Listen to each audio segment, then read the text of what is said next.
Hello students, इस video में हम करने वाले हैं सैम्पल पेपर जो अभी रिलीज हुआ है 2022-23 के लिए, उसका section E. Section A, B, C, D मैं चारों अपलोड कर चुकी हूँ, आप चाहें तो देख सकते हैं। तो section E case study based questions हैं। तो इसमें स्टार्टिंग का पैरा मैं रीड कर देती हूँ, उसके बाद का मैंने बोर्ड पे लिखा हुआ है। यहाँ दिया हुआ है क्वेश्चन नंबर 36।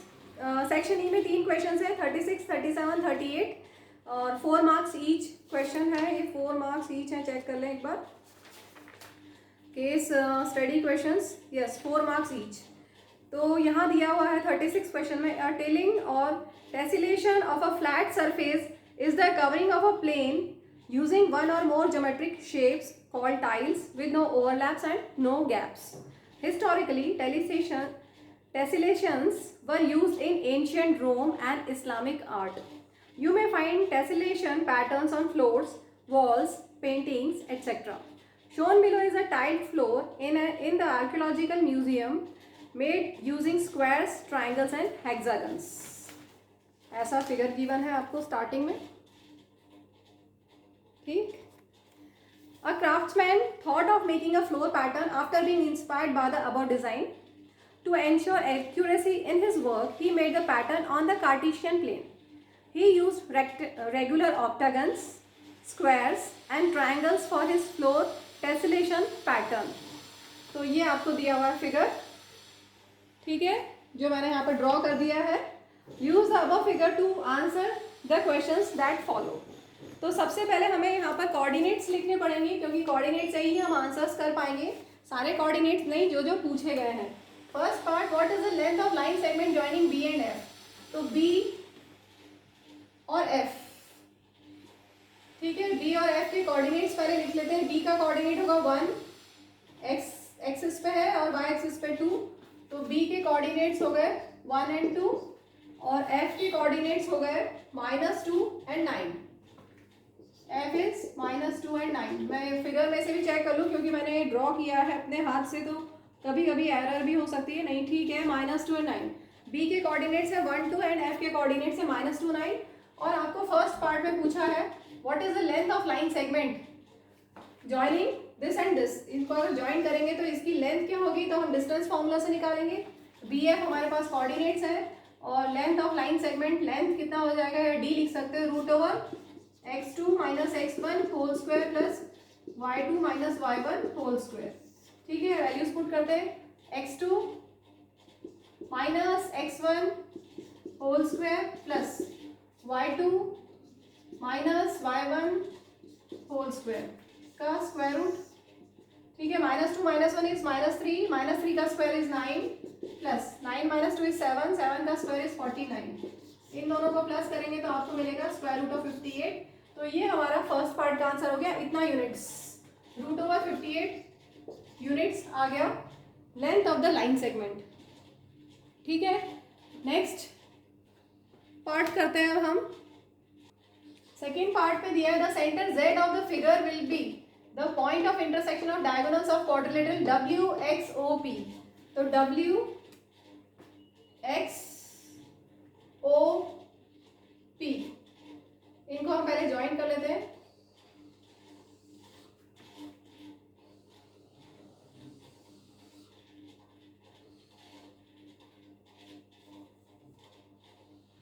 ये आपका क्वाड्रिलेटरल है, कैसा दिख रहा है, WXOP क्वाड्रिलेटरल। ये दिख रहा है पैरेललोग्राम या शायद रेक्टेंगल, जो भी हो, रेक्टेंगल हो या ना हो, पैरेललोग्राम तो 100% है।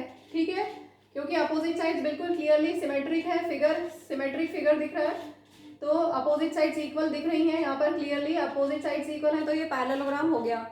और पैरेललोग्राम में यहाँ पर इन्होंने क्या बोला है, कोऑर्डिनेट्स ऑफ Z, और Z क्या है, point of intersection of diagonals. अगर इसकी डायगोनल्स को हम इंटरसेक्ट करा दें, ये डायगोनल एक और दूसरा डायगोनल ये, point of intersection of diagonals के कोऑर्डिनेट्स हमें बताने हैं। ठीक है, तो उसको हम यहाँ पर रीड नहीं करेंगे, क्योंकि मैंने हाथ से बनाया है, तो हो सकता है कि थोड़ी बहुत लाइन स्ट्रेट नहीं आई हो। ठीक है, तो हम प्रॉपर तरीके से यूज़ करेंगे, प्रॉपर मेथड यूज़ करेंगे। Coordinates of mid point, actual में जब कोई पैरेललोग्राम होता है, जैसा यहाँ पर ऐसा पैरेललोग्राम हमारे पास है, ठीक है, क्या नेम है, WXOP, और point of intersection of diagonals is Z, और आपको Z के कोऑर्डिनेट्स बताने हैं।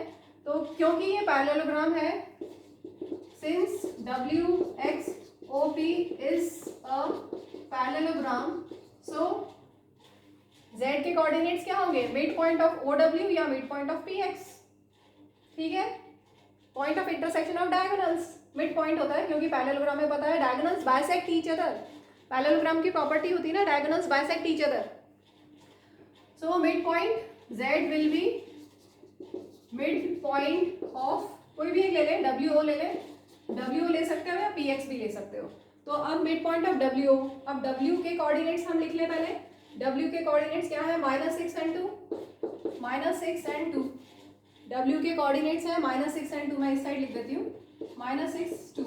और O के कोऑर्डिनेट्स क्या होंगे, शायद 5 and 9, एक बार पेपर से चेक कर लेते हैं, 5 and 9 एंड -6 2, यस। तो मिड पॉइंट क्या होता है, x1 + x2 upon 2 and y1 + y2 upon 2। Coordinates हम लिखेंगे ऐसे ही लिखते हैं ना, x1 + x2 upon 2 and y1 + y2 upon 2। इन दोनों को प्लस करते हैं, -6 + 5, -6 + 5 अपॉन 2, और y कोऑर्डिनेट्स में 2 + 9 अपॉन 2, 2 + 9 अपॉन 2। ठीक है, कितना आ गया ये, -1 अपॉन 2 दिख रहा है ना, इज -1 अपॉन 2 एंड 11/2। तो ये हमें z के कोऑर्डिनेट्स मिल गए हैं, -1/2, 11/2। So coordinates of z are -1/2 and 11/2। Clear है। मुझे ऐसा लगता है कि थर्ड पार्ट स्टार्ट करने से पहले हम, अभी तो मैंने बता दिया कि पैरेललोग्राम है, लेकिन मुझे ऐसा लगता है कि ये हम बेटर होगा कि हम शो कर दें कि ये पैरेललोग्राम है। क्या टाइम लगेगा, 1-2 मिनट और लगेंगे। तो पहले हम ये शो कर देते हैं कि ये क्वाड्रिलेटरल पैरेललोग्राम है, मतलब हमें इसकी साइड्स निकालनी है। अगर अपोजिट साइड्स इक्वल होंगी तो ये पैरेललोग्राम हो जाएगा। ठीक है, तो हम कोऑर्डिनेट्स लिख लें। P के कोऑर्डिनेट्स है 3 11 और x के कोऑर्डिनेट है -4 0। तो हम चारों साइड निकाल लेते हैं। हमारे पास क्वाड्रिलेटरल, अभी हमारे पास क्वाड्रिलेटरल है WXOP, तो WX हम निकालेंगे डिस्टेंस फॉर्मूला से, देन XO निकालेंगे, देन OP निकालेंगे और WP निकालेंगे। इन चारों को हम डिस्टेंस फॉर्मूला से निकाल लेते हैं। कोऑर्डिनेट्स आपके पास सारे हैं, W और X। तो क्या होगा, y2 - y1, -4 -6 + 6 हो गया whole square, plus x2 - x1 whole square हो गया, then y2 - y1 0 -2 whole square का स्क्वायर रूट। कितना हो जाएगा ये, 2 का स्क्वायर 4 और -2 का स्क्वायर भी 4। So this is square root of 8।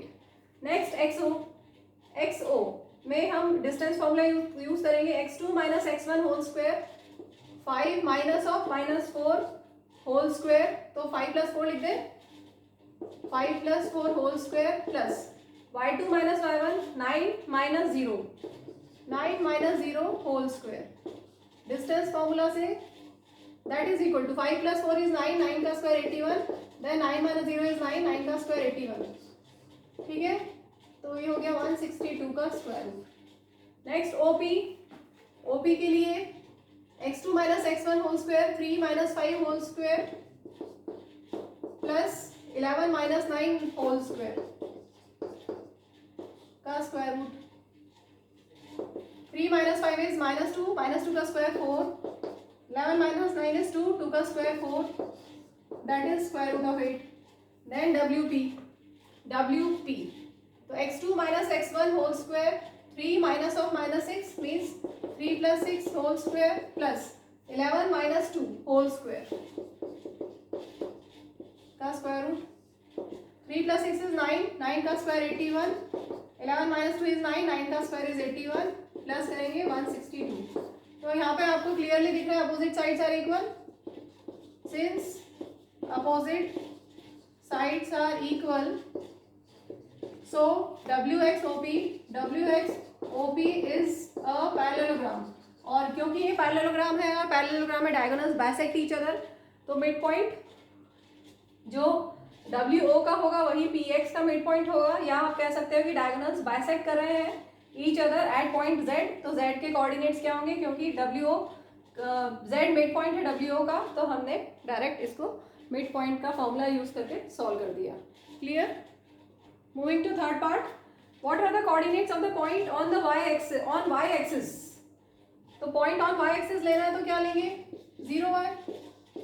ठीक है. Point on y axis equi distant from a and g. तो a के कोऑर्डिनेट्स और g के कोऑर्डिनेट्स हम पहले लिख लें.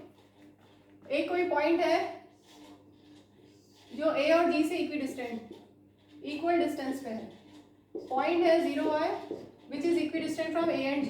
a के कोऑर्डिनेट्स क्या है, -2 2, और g कहाँ पर है, ये रहा. g के कोऑर्डिनेट्स है -4 7. पेपर में से चेक कर लें. g के कोऑर्डिनेट्स -4 7, a के -2 2. यस. तो कोऑर्डिनेट्स बताने हैं, डिस्टेंस फॉर्मूला लगाएंगे. ये डिस्टेंस इज इक्वल टू ये डिस्टेंस. ठीक है. इसके बाद हमें एरिया ऑफ ट्रेपेजियम भी निकालना है, तो मैं इरेज कर दूँ. ये यहाँ पे हम सारे लेटर्स लिख चुके हैं, ए से जेड तक सारे लेटर्स हो गए. तो मैं इसको ले लेती हूँ, चलो O dash. Let this point be O dash. ठीक है. आपको दिया हुआ इक्वी डिस्टेंट है, तो A O dash equal to B O G O dash होगा. ठीक है. या फिर आप लिख सकते हो A O dash square equal to G O dash square. अब डिस्टेंस फॉर्मूला यूज करेंगे, x2 minus x1 whole square plus y2 minus y1 whole square. x2 minus x1, 0 of -2 mean 0 plus 2 whole square plus y2 minus y1 whole square is equal to, square root हटा दी हमने क्योंकि square लगा दिया है, right. अब G O dash G O dash, this minus this whole square, 0 minus of -4 mean 0 plus 4 whole square plus y minus 7 whole square. Solve कर लेते हैं. 0 प्लस 2 इज 2, 2 प्लस 2 का square 4 plus y minus 2 a minus b whole square is a square plus b square minus 2ab is equal to 4 square 16 plus a minus b whole square is a square plus b square minus 2ab.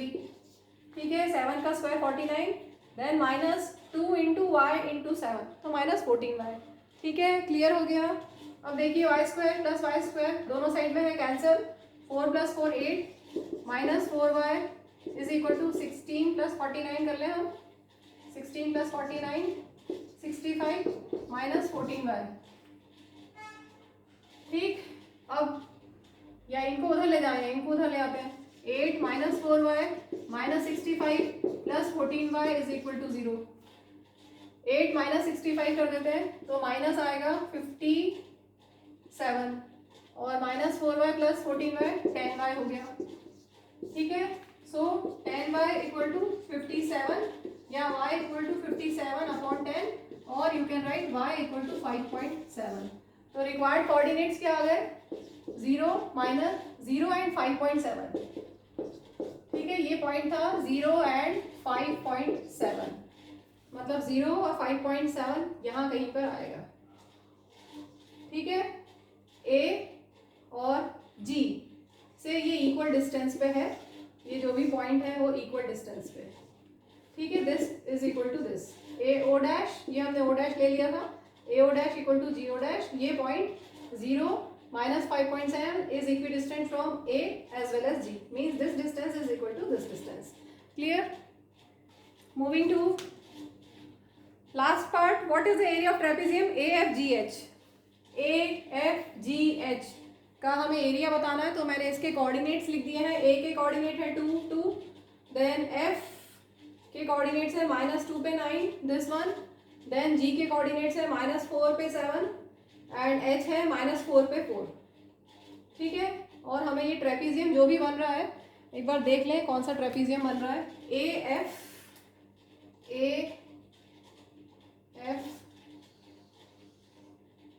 GH, ये trapezium बन रहा है आपका.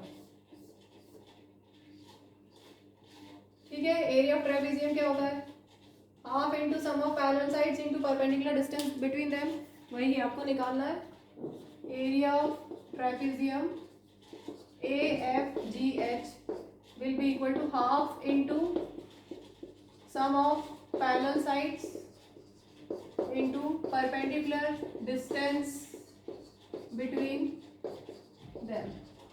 Parallel sides क्या क्या है यहाँ पर, GH एंड AF या HG and AF, HG and A F, और इनके बीच का परपेंडिकुलर डिस्टेंस, ये डिस्टेंस काउंट कर लें कितने, 2 यूनिट्स है। देखो ध्यान से, यहाँ से यहाँ तक 2 यूनिट्स है, परपेंडिकुलर डिस्टेंस 2 यूनिट्स है। ये 2 से 2 कैंसिल हो गया। एच जी यहाँ से यहाँ तक कितना है, चाहे तो आप डिस्टेंस फॉर्मूला लगा लीजिए या फिर यहीं पे हम ऐसे देख सकते हैं, यहाँ से यहाँ तक कितना हुआ, 3 यूनिट्स लग रहा है मुझे। एच और जी में वाई पे कितना है, 3 यूनिट्स ही है, 7 - 4 करेंगे तो 3 यूनिट्स ही आएगा। प्लस ए एफ में कितना यूनिट्स है, यहाँ से काउंट करेंगे 2 से 9 मतलब 7 यूनिट्स। ठीक है, तो ये आ गया 10 स्क्वायर यूनिट्स। आप चाहें तो इनको डिस्टेंस फॉर्मूला से भी निकाल सकते हैं, एच जी और ए एफ को डिस्टेंस फॉर्मूला से भी निकाल सकते हैं, यही आंसर आएगा। ठीक, मूविंग टू क्वेश्चन नंबर 37। यहाँ पर फिगर आपको दिया हुआ है, दिख रहा है। The school auditorium was to be constructed to accommodate at least 1500 people. The chairs are to be placed in concentric circular arrangement in such a way that each succeeding circular row has 10 seats more than the previous one. तो previous one में कितनी है, अगर previous one में x होती तो उसके बाद कितनी होती, +10, x + 10, देन उसके बाद x + 10 + 10, देन +10 + 10 करते जाते हैं। ठीक है, यहाँ पर दिया हुआ है, लेकिन फर्स्ट पार्ट में the first circular row has 30 seats, मतलब फर्स्ट टर्म 30 है। ठीक है, एपी बन रहा है ना, क्वेश्चन पढ़ के समझ में आना चाहिए कि क्या करना है हमें। यहाँ पर अरिथमेटिक प्रोग्रेशन बन रहा है, क्योंकि फर्स्ट सर्कुलर रो में 30 सीट्स है, इसके बाद वाली रो में कितनी सीट्स हो जाएंगी, 10 और ऐड हो जाएंगी, देन 10 और देन 10 और ऐड होती जाएंगी। इसका मतलब कॉमन डिफरेंस 10 है, राइट। और आपको पूछा है how many seats will be there in the 10th row. 10th row means A10 पूछा गया, n = 10 है, और 10th रो में कितनी सीट्स होंगी, मीन्स an फाइंड करना, A10 फाइंड करना है। an का फॉर्मूला हम लगा ले, an = a + n - 1 × d। A10 will be a + 10 - 1, that is 9d। First term is 30, then 9 × d, that is 30 + 90, and that is equal to 120। तो first part हो गया। Moving to second part. For 1500 seats in the auditorium, how many rows need to be there? तो 1500 seats हमें total चाहिए, means SN is 1500. How many rows? How many rows means N you have to find. ठीक है, first term आपके पास था 30, D था 10, ये हमने पहले लिख लिया था। तो चलिए अब SN का फॉर्मूला लगाते हैं, n/2 2a + n - 1 × d। हमें कैसे पता चलेगा कि हम कौन सा फॉर्मूला यूज करें, हमें n फाइंड करना है और हमें SN दिया हुआ है। SN दिया हुआ है मीन्स हम SN का ही फॉर्मूला लगाएंगे। तो SN = n/2 2 × a + n - 1 × d। सिर्फ वैल्यूज पुट करना है, सॉल्व करना है। 2 को इधर ले जाएं, 2 × 1500 दैट इज 3000 = n × यहाँ पर हो गया 60 प्लस इधर 10n - 10। ठीक है, तो 3000 as it is equal to n as it is 10n 60 - 10 that is 50। ठीक है, पूरे में से एक 0 कैंसिल कर दें हम, क्योंकि यहाँ पर भी 10 है, यहाँ 50 है, यहाँ एक 0 0 0 हटा देते हैं, तो बचा 300 = n × n + 5, या आप लिख सकते हो n² + 5n - 300 = 0। ठीक है, n² + 5n 300 को उधर ले गए।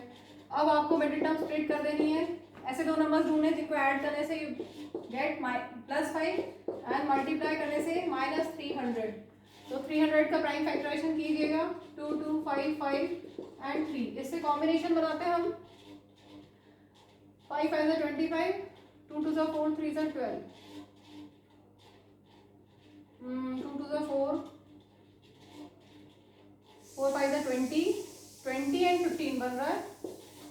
2 2 4 5 20, 20 एंड 15, 20 - 15 करेंगे तो 5 मिलेगा, एंड 20 × -15 करेंगे तो -300 मिलेगा। क्लियर? तो n² plus instead of 5n what will write 20n - 15n - 300 = 0। Common ले लेते हैं, फर्स्ट टू में से n कॉमन, n प्लस 20, इन दोनों में से 15 कॉमन, n प्लस 20, ठीक है। माइनस इंटू प्लस माइनस हो जाएगा। वैसे भी जब माइनस कॉमन लेते हैं तो साइन चेंज हो जाते हैं। तो आपको मिल गया n plus 20 n minus 15 is equal to 0। So n is equal to 15, n equal to minus 20 तो not possible. Number of rows तो नेगेटिव नहीं हो सकते। So how many rows need to be there? Number of rows should be 15 rows. Clear? इसी में second part के लिए दूसरा ऑप्शन भी था। If 1500 seats are to be arranged in the auditorium, 1500 seats are to be arranged in the auditorium, how many seats are still left to put after 10th row? 10th row के बाद कितनी और seats हमें लगानी पड़ेगी? तो जैसे first row में हमारे पास 30 सीट्स हैं, फिर सेकेंड रो में अगर हम लेंगे तो 30 प्लस 10 40 सीट्स होंगी, देन 50 सीट्स होंगी, देन 60 सीट्स होंगी। तो 10th रो के बाद how many seats are still left to put, ठीक है, ये हमें फाइंड करना है। तो पहले 10th रो तक हम कितना, हमारे पास कितनी सीट्स फुल हो जाएंगी हम निकाल लें 10th रो तक। S10 कैलकुलेट कर लेते हैं। S10 विल बी, Sn का फॉर्मूला लगाएंगे, Sn is n by 2a plus n minus 1 into D. आपके पास फर्स्ट रो में कितनी सीट्स थी? 30 सीट्स। डी हमारे पास 10 था, वही हम यूज करते हैं। S10 is n by 2 2 into a plus n minus 1 that is 9 into D. कितना हो जाएगा ये? 5 कैंसिल हो गया 2 से, फिर 60 प्लस 90, 60 प्लस 90 इज 150, 15 5 जा 75, तो 750 आ गया। 10th रो तक 750 सीट्स फुल हो जाएंगी। तो how many seats are still left? Number of seats still left कितनी आ जाएंगी? टोटल थी 1500, उसमें से इतनी भर गई हैं तो बची कितनी? 750 ही मिलेंगी। Okay, moving to third part. If there are 17 rows in the auditorium, how many seats will be there in the middle row? तो ऑडिटोरियम में सर्कुलर रोज कितनी है? 17, 1 2 3 4 5 ऐसी 17 रोज हैं, ठीक है। अब मिडिल में कौन सी रो आएगी? सबसे पहले तो हमें ये फाइंड करना पड़ेगा। 17 रोज है टोटल, और अगर 17 रोज है तो मिडिल में निकालने के लिए क्या करोगे? n प्लस 1 बाय 2th रो मिल जाएगी आपको। मिडिल रो क्या होगी? मिडिल रो होगी n plus 1 by 2th row. n कितना है? 17, 17 plus 1 by 2 that is 18 by 2, 9th row. मतलब मिडिल रो 9th आ गई। ये तो आपने पढ़ा हुआ है ना, आपने स्टैटिस्टिक्स में पढ़ा है कि अगर नंबर ऑफ टर्म्स ऑड होती हैं तो मिडिल में एकदम सेंटर में कौन सा नंबर आता है? n प्लस 1 बाय 2, ठीक है। बस वही कंसेप्ट हमने लगा दिया है। तो मिडिल रो हमें मिल गई 9th रो। अब 9th रो में कितनी सीट्स है? मीन्स A9 फाइंड करना है। A9 फॉर्मूला वही an is equal to a plus n minus 1 into D. तो यहाँ पर A9 में क्या लिखेंगे? a plus 9 minus 1 into 8, 9 minus 1 is 8 into D. ए हमने लिखा हुआ था पहले 30 प्लस 8 इंटू डी था 10, तो 30 plus 80 that is 110 is the required number of seats in the middle row. Moving to last question of section E, question number 38. Starting का part मैं रीड कर रही हूँ, उसके बाद का मेन पार्ट मैंने लिखा है। स्टार्टिंग का पैरा ध्यान से सुनिएगा। We all have seen the airplanes flying in the sky, but might have not thought of how they actually reach the correct destination. Air traffic control is a service provided by ground-based air traffic controllers who direct aircraft on the ground and through a given section of controlled airspace, and can provide advisory services to aircraft in non-controlled airspace. Actually, all this air traffic is managed and regulated by using various concepts based on coordinate geometry and trigonometry. आगे दिया है at a given instance, ATC या air traffic control finds that the angle of elevation of an airplane from a point on the ground is 60 degree. After a flight of 30 seconds, it is observed that the angle of elevation changes to 30 degree. The height of the plane remains constantly as 3000√3 meter. Use the above information to answer first part. Draw a labeled neat labeled figure. तो देखिए सबसे पहले angle of elevation है 60 degree, ठीक है। इसके बाद क्या दिया है, after a flight of 30 seconds it is observe that angle of elevation changes to 30 degree. तो एंगल ऑफ एलिवेशन 30 सेकेंड्स की फ्लाइट के बाद, सपोज प्लेन पहले यहाँ था, 30 सेकेंड्स के बाद वो यहाँ पहुंच गया, 30 सेकेंड्स के बाद, ठीक है। तो angle of elevation changes to 30 degree. इसको कंप्लीट कर लेते हैं, ठीक, बन गया हमारा फिगर। अब नेम दे देते हैं ABCDE। तो ओरिजिनली ए पे था प्लेन, 30 सेकेंड्स के बाद वो डी पे पहुंच गया। पहले उसका एंगल ऑफ एलिवेशन कितना था 60 डिग्री, और 30 सेकेंड्स के बाद उसका एंगल ऑफ एलिवेशन चेंज हो गया, 30 डिग्री रह गया, ठीक है। अब आगे पूछा है what is the distance travelled by the plane in 30 seconds. Means हमें क्या फाइंड करना है, AD फाइंड करना है, या AD कहे या फिर CE कहे, AD या हमें CE फाइंड करना है, ठीक है। फाइंड तो AD ही करना है, लेकिन AD और CE इक्वल है, ठीक है। तो यहाँ पर हम यूज करते हैं in triangle ABC, in triangle ABC tan 30 degree, tan 60 degree. ABC में एंगल कितना है 60 डिग्री, tan 60 डिग्री P बाय B होता है perpendicular AC upon base is BC। tan 60 इज हाउ मच, √3। AC ये दिया हुआ है आपको, हाइट कितनी है 3000√3 मीटर, हाइट इज 3000√3 मीटर। तो यहाँ पर भी वही होगा 3000√3, ठीक है, ये है 3000√3 metre. So AC is 3000√3 and BC you don't know। तो इसको सॉल्व कर लेते हैं, ये √3 कैंसिल हो गया, BC इधर जाएगा, तो BC हो गया 3000 मीटर। तो हमें मिल गया BC, यहाँ से यहाँ तक का डिस्टेंस हमें मिल गया 3000 मीटर, ठीक है। अब दूसरा ट्रायंगल लेते हैं, इन ट्रायंगल DBE में कितना एंगल है 30 degree elevation, tan 30 degree is perpendicular DE upon base कितना हो गया यहाँ से यहाँ तक BE, ठीक है। tan 30 degree is 1/√3, DE is 3000√3 and BE को क्या लिख सकते हैं हम, BC प्लस CE, और BC कितना है 3000, तो 3000 plus CE, 3000 plus CE cross multiply करेंगे, ये पूरा इधर जाएगा, 1 से मल्टीप्लाई होगा, 3000 plus CE is equal to, और 3000√3 में ये √3 मल्टीप्लाई होगा, ठीक है। So CE will be 3000 into √3 into √3 is 3 into 3000 is 9000, और प्लस 3000 की साइड चेंज करोगे तो -3000। So CE is 6000 metre. ये हमें मिल गया distance travel by plane in 30 seconds is, statement लिख लेना, distance travel by the plane in 30 seconds is 6000 metre.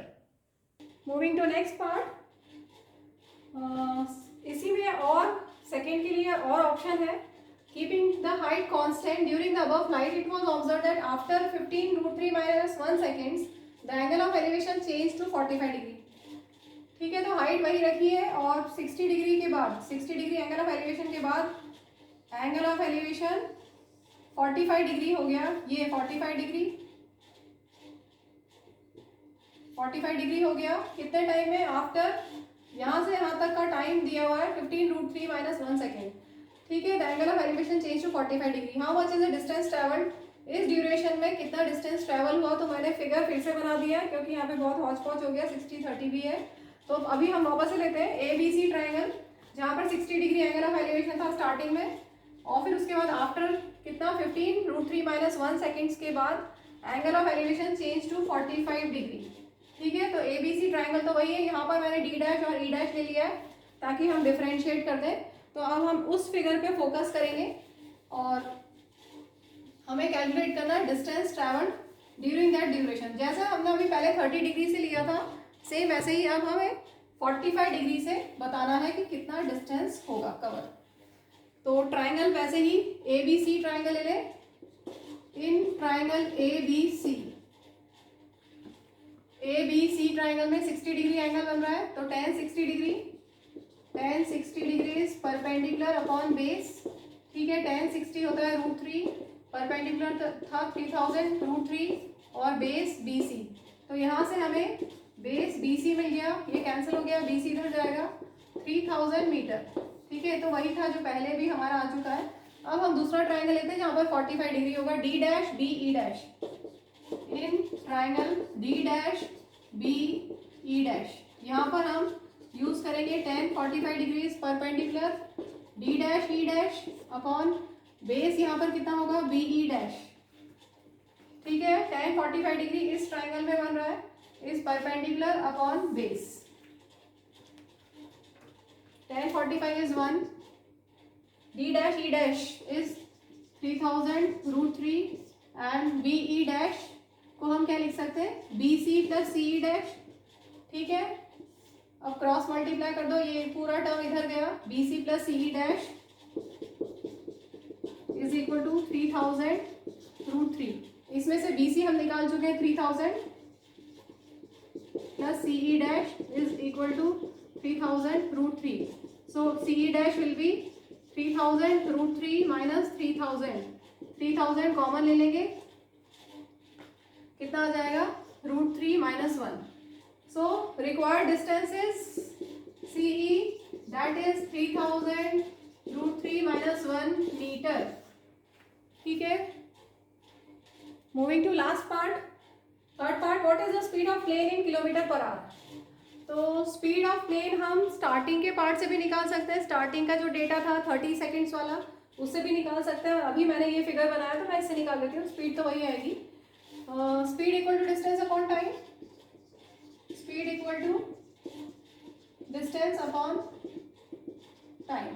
अगर डिस्टेंस CE कवर हुआ 3000 √3 माइनस 1, तो कितना टाइम लगा था यहाँ से यहाँ तक जाने में, क्वेश्चन में दिया हुआ है कितना टाइम लगा था, वो मैंने इरेज कर दिया है। टाइम लगा था 50 √3 माइनस 1 सेकेंड्स। ये मीटर में था और ये सेकेंड में, √3 माइनस 1 कैंसल, 15 2 30 और 2 0, तो 200 मीटर पर सेकेंड।